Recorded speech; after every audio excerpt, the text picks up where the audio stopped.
নাগৰিকত্ব সংশোধনী আইনৰ বিৰুদ্ধে নাগৰিকত্ব সংশোধনী আইন 2019 বিৰোধী ঐক্য মঞ্চৰ উদ্যোগত ডিব্ৰুগড় বিশ্ববিদ্যালয় ছাত্ৰ সমাজৰ সহযোগত ডিব্ৰুগড়ত এখন বিশাল গণসমাৱেশ অনুষ্ঠিত হয়।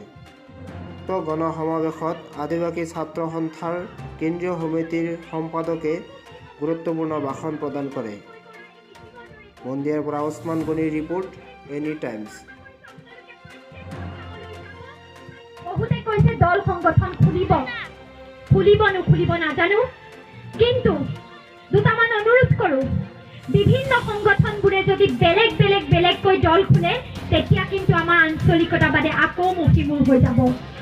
দল যদি খোলে একত্ৰিত হৈ খোলক। দল যদি খোলে কৃষক মুক্তি সংগ্ৰাম সমিতি আজি গাঁৱে কৈ কৰা এই মিটিঙৰ দৰে গৈ সেই মানুহখিনিক বুজাওক। আশা কৰিছোঁ আপোনালোকে প্ৰত্যেকখন গাঁৱলৈ যাব, প্ৰত্যেকজন খিলঞ্জীয়া অসমীয়াক বুজাওক যে কা বিৰোধিতা আমি কিয় কৰিছোঁ। আশা কৰিছোঁ কালি মৰাণত বিধায়কক খেদিব লগা হোৱাৰ দৰে, পলাই যাব লগা হোৱাৰ দৰে প্ৰত্যেকজন বিজেপি বিধায়ক অসমীয়াৰ মাজৰ পৰা পলায়ন কৰি যাওক। আমাৰ গাঁৱৰ মানুহ ইমান সচেষ্ট হৈ উঠে যাতে। শেষত এটি অনুৰোধ কৰি যাওঁ, আচলতে দুটি অনুৰোধ কৰি যাওঁ। এটি দল সংগঠনসমূহলৈ ভৱিষ্যতে আপোনালোক আমাৰ বাবে নেতৃত্ব দিবলৈ আগবাঢ়ি আহিব। আমি আপোনালোকৰ নেতৃত্ব ল'বলৈ আগবাঢ়ি যাম, কিন্তু মনত ৰাখিব আমিয়ে পাতিলে আমিয়ে ভাঙিবও পাৰোঁ।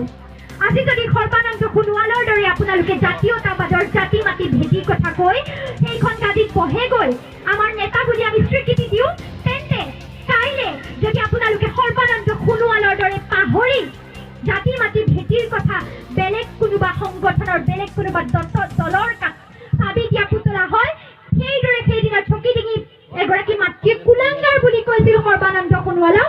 তেওঁ হেনো নাচিছিল চিকুতে সৰ্বানন্দ সোণোৱাল, তেওঁ কুলাংগাৰ বুলি কৈছে এতিয়া। তেনেদৰে প্ৰত্যেকগৰাকী অসমীয়া মাতৃয়ে ভৱিষ্যতে আপোনালোককো গালি পাৰিব। গতিকে সংগঠন কৰা প্ৰত্যেকজন ব্যক্তিলৈ ভৱিষ্যতে নেতৃত্ব দিবলৈ আগবাঢ়ি অহা প্ৰত্যেকজন ব্যক্তিলৈ অনুৰোধ, নেতৃত্ব দিয়ক। জাতীয়তাবাদৰ কাৰণে দিয়ক, অসমীয়াৰ কাৰণে দিয়ক। কেৱল নিজৰ ৰাজনৈতিক লাভালাভৰ কাৰণে নেতৃত্ব দিবলৈ নাযাব। দ্বিতীয়টো অনুৰোধ প্ৰত্যেকজন অসমীয়ালৈ, এই আন্দোলন গণতান্ত্ৰিক হওক, এই আন্দোলন শান্তিপূৰ্ণ হওক।